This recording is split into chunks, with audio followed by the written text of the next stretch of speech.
بسم اللہ الرحمن الرحیم،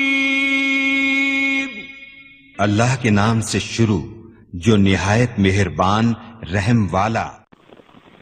پیام لے کے جو آئے صبح مدینے سے، مریض عشق کی لائی دوا۔ ہمارا خیال یہ ہے کہ رسول پاک معجزے سے صرف بندوں کو بدلتے ہیں، نہ، معجزہ اصل نہیں ہے، اصل تعلیم ہے، اصل تعلیم ہے۔ حضور کی حیثیت یہ ہے، یتلو علیہم آیاتہ ویزکیہم ویعلمہم الکتاب والحکمہ۔ میرے رسول کا پہلا کام ہے تلاوت کرنا، دوسرا کام ہے تعلیم کتاب و حکمت دینا، اور تیسرا کام ہے تعلیم و کتاب و حکمت دے کر اپنے شاگردوں کے ظاہر باطن کو پاک کر دینا، اپنے شاگردوں کے ظاہر باطن کو پاک کرنا۔ اور چوتھا کام، جب وہ پاک ہو چکے تو لیظہرہ علی الدین کلہ، پھر سارے ادیان پر دین اسلام کو غالب کرنا، دین اسلام کو غالب کرنا۔ آج کے دور میں لوگ بیچارے ترجمہ کرتے ہوئے بھی ڈرتے ہیں۔ پرسوں رات ایک شیخ الاسلام بول رہے تھے ٹیلی ویژن پر، ان کے پیچھے لکھا ہوتا ہے شیخ الاسلام، ٹی وی پہ لکھا ہوتا ہے پیچھے شیخ الاسلام۔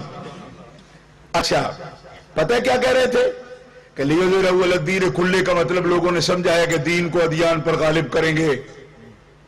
اس کا یہ مطلب نہیں، دین کو ظاہر کریں گے، دین کو ظاہر کریں گے، غالب نہیں کریں گے۔ میں نے کہا آپ کی مجبوری ہے، کیونکہ اب یہ ساری دنیا کی مجبوری ہے۔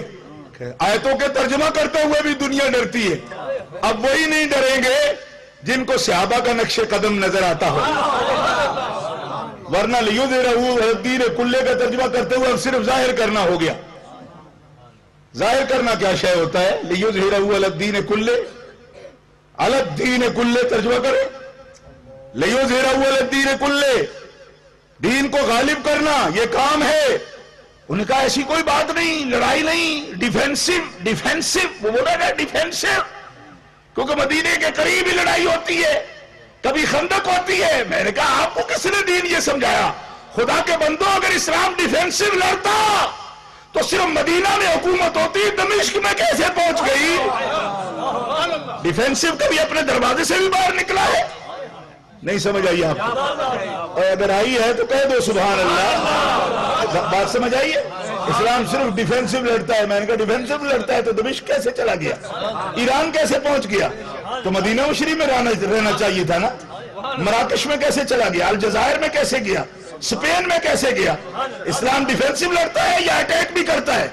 اسلام اٹیک کرتا ہے۔ تیرے بازوؤں میں قوت نہ ہو، تیرے دل کے اندر کوئی جرأت نہ ہو، اور اگر تمہارے دل پنچر ہو گئے ہو دنیا کی محبت میں، تو اس کا مطلب یہ نہیں ہے کہ اسلام صرف ڈیفینسو لڑتا ہے، بلکہ اسلام کا لیظہرہ علی الدین کلہ۔ پیارے حبیب، تیرا کام ہے ساری دنیا کے ادیان پر اسلام کے جھنڈے کو بلند کرنا۔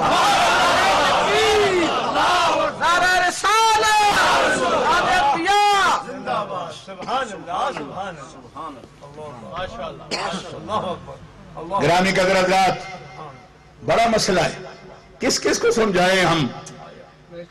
اپنے اپنے اندرونی جو ڈر ہیں لوگوں کے، اس کو قرآن پر تھوپتے ہیں، قرآن پر تھوپتے ہیں اس کو۔ آدمی کی قلبی کیفیت ہے کہ اس کا ڈھنکو بول گیا ہے، پنجابی میں کہتا ہے تیرا ڈھنکو بول گیا۔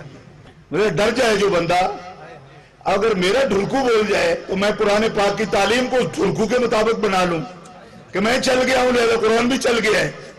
قرآن چلنے کے لیے نہیں آیا، خدا رہا۔ خود مر گئے ہو تو اسلام کی فکر کو زندہ رہنے دو۔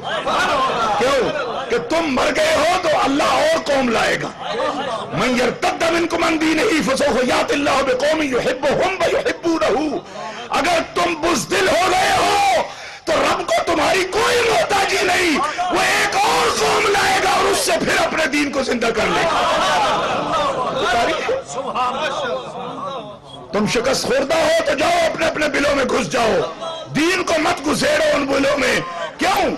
فرمایا ایک قوم مر جاتی ہے تو میں نئی قوم پیدا کر کے اپنے اسلام کو پھر زندہ کر دیتا ہوں۔ اپنی اپنی تعویلات، اپنی اپنی تعبیرات. اسلام اندر لڑتا ہے، اسلام وہاں لڑتا ہے، اسلام ادھر لڑتا ہے. اسلام ہر جگہ لڑتا ہے. اسلام بحر میں بھی لڑتا ہے، بر میں بھی لڑتا ہے، زمین پہ بھی لڑتا ہے، فضاؤں میں بھی لڑتا ہے، ہواؤں میں بھی لڑتا ہے. بدی سے لڑتا ہے، ظلم سے لڑتا ہے، عدل کے لیے لڑتا ہے.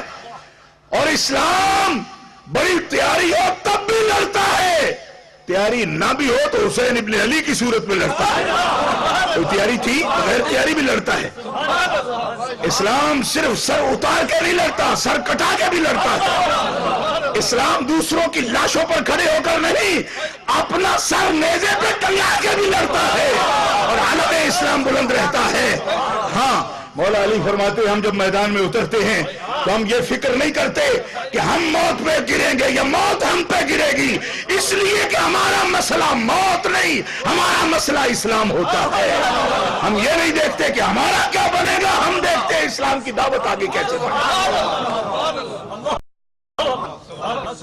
اے شہنشاہ مدینہ الصلاۃ والسلام، اے شہنشاہ مدینہ الصلاۃ والسلام.